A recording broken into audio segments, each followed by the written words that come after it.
Reka nongere wikaze ukomeje gukurikirana amakuru arambuye, amakuru y'ibyegeranyo, amakuru kuvuga ku mbuga nkoranyambaga zigiye zitandukanye hano kuri Fever Entertainment. Reka nongere wikaze kandi nkubutse gukora subscribe hano kugira tukomeze tubane mani bakuru kandi gatanu kandi. Kwizera Emlyne Ishanga yabatijwe mu mazi menshi muri Zion Temple. Umukobwa yageze kuvugisha imbuga nkoranyambaga n'itangazamakuru. Kwizera Emlyne yagarutse nk'umuntu mushya wavutse bwa kabiri. Kwizera Emlyne uzwi cyane ku izina rya Ishanga yatangaje ko yabatijwe mu mazi menshi, agaragaza ko yahinduye ubuzima burundu ndetse ashimira Imana n'Umwami Yesu ugakiza yahawe. Yagaragaye abatizwa na Pastor Die Habimana wa Zion Temple Kimironko. Abinyujije ku rukuta rwe rwa Instagram kuwa 8 Ugushyingo 2025, Emlyne yanditse amagambo yuzuye amarangamutima ashimira Imana kubwo kumugarura mu nzira nziza. Ati, tariki ya 8 ukwa 11 2025, ndabizi biragoye kubyumvisha, gusa niko biri. Ndagushima Mwami Yesu kubw'ubuntu bwawe ndetse n'urukundo rwawe. Yesu, ndagushimira kubw'agakiza kawe wamereye ubuntu. Ntari mbikwiriye, nari mubi, nari ikivume, nari uwo gucirwa iteka, ariko umubundi buzima bushya. Umpa izina rishya. Inshuti Yesu, haleluya. Ayo niyo magambo yatangaje kuri Instagram, ku rukuta rwe rwa Instagram.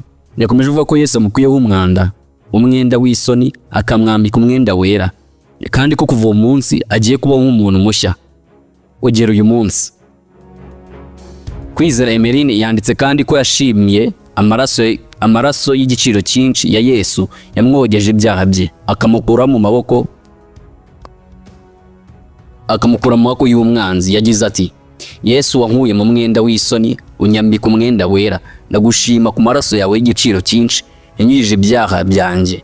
Ndagushima umusaraba wawe, ndashima yamva nziza, ariko cyane cyane ndashima wowe Mwami Yesu.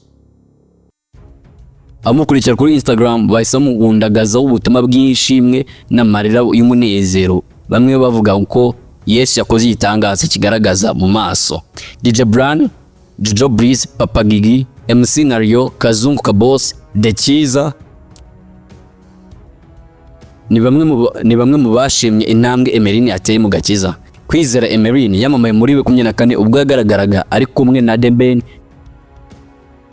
bigateza impaka. Impamvu nyamukuru yatumye Mashusho agorokwaho cyane ni uko uyu muhanzi musanzwe yarasanzwe afite umugore kandi n'ubu aracyamufite. Yagaragaye akurura akenda k'imbere k'uyu mukobwa. Nubwo abantu benshi bari bavuze amagambo menshi kuri aya mashusho, icyo gihe Kwizera Emlyne yabishyizeho umucyo, gusa igisubizo cye cyasamiwe hejuru. Yahakanye ibyavugwaga, avuga ko The Ben atigeze akurura ikariso ye nk'uko benshi babivugaga. Yagize ati, nari niyambariye Ishanga, akoze yumva ikintu kibyimbye ahita ambwira ngo utambwira ko nawe wambara bya bintu by'abapfumu. Namubwira nti wabaye uretse gato bakadufotora. Nyuma yo kudufotora mubwira ko ari Ishanga. Kuva Emlyne yavuga ko icyo The Ben yakozeho ari Ishanga yari yambaye ku nda, abantu benshi barabitangariye. Bamwe bibazaga imva n'imvano yaryo, mu gihe hari n'abandi bari bagubyumvisha bwa mbere cyangwa se bari bumvisha Ishanga bwa mbere. Nyuma yo mu ntangiriro za 2025, Emlyne yongeye kuvugwa cyane ubwo hajyaga hanze amashusho y'urukozasoni yaje gutuma atabwa muri yombi we n'abandi bakobwa bari barishe mu biyobyabwenge bakajyanwa mu kigo ngororamuco. Perezida ryagaragaje ko ibikorwa by'urukozasoni babikoreshwa n'ibiyobyabwenge bibaviramo kwisanga mu kigo ngororamuco. Nyuma yo kugororwa, Emlyne amenye Imana by'ukuri, abihamisha kwakira agakiza no kubatizwa mu mazi menshi. Ubutumwa bwose bwa Emlyne mugiye kubwumva, ngiye kubasomera ibyo yavuze ndetse n'ibyo yatangaje ku rukuta rwe rwa Instagram. Ubu ni ubutumwa bwe bwose bwuzuye, nagiye nshaka ahantu hose yajya bitangariza. Kuwa 8 z'ukwa 10 2025, ndabizi biraguye kubyumvisha, gusa niko biri. Ndagushima Mwami Yesu kubw'ubuntu bwawe ndetse n'urukundo rwawe. Yesu, ndagushima kubw'agakiza kawe wamereye ubuntu. Ntabwo nari mbikwiriye, nari mubi, nari ikivume, nari uwo gucirwaho iteka, nari uwo gupfa. Nari mfite amazi mabi, ariko umpa izina rishya. Haleluya. Wankuyeho umwenda w'isoni unyambika umwenda wera. Ndagushima Yesu wankuye mu maboko y'umwanzi. Ndagushimira amaraso yawe y'igiciro cyinshi yanyugeje ibyaha byanjye. Ndagushima umusaraba, ndashima yamva nziza, ariko cyane cyane ndashima wowe mwami Yesu. Rero guhera uyu munsi umuntu wese iyo ari umukristo aba ari icyaremwe gishya. Ibya kera biba bishize, dore byose biba bihindutse bishya. Kandi umwanzi cyangwa iby'isi byose ntibizongera kuntera ubwoba ukundi. Ku ijambo ry'Imana rivuga muri Galatiya, mu Bagalatiya. Ariko njyewe ku ijambo ry'Imana rivuga mu Bagalatiya bice 6:14, ariko njyewe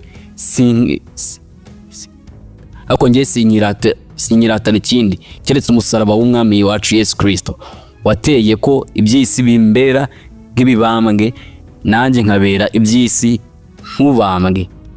Nk'uko napfuye na Kristo nkazukira nawe, nkazukana nawe, nzakomeza kurushaho gusa nkawe. Ndagukunda Yesu. Ayo ni amagambo yatangaje, ndetse nkababwira ati mukomeze gukora subscribe hano kuri Film Entertainment, tukomeze tubane mu makuru kandi gatanu ku kandi. Ndaje dukomeza mu kanya n'ayandi makuru yo kugenda avuga hirya no hino mu gihugu.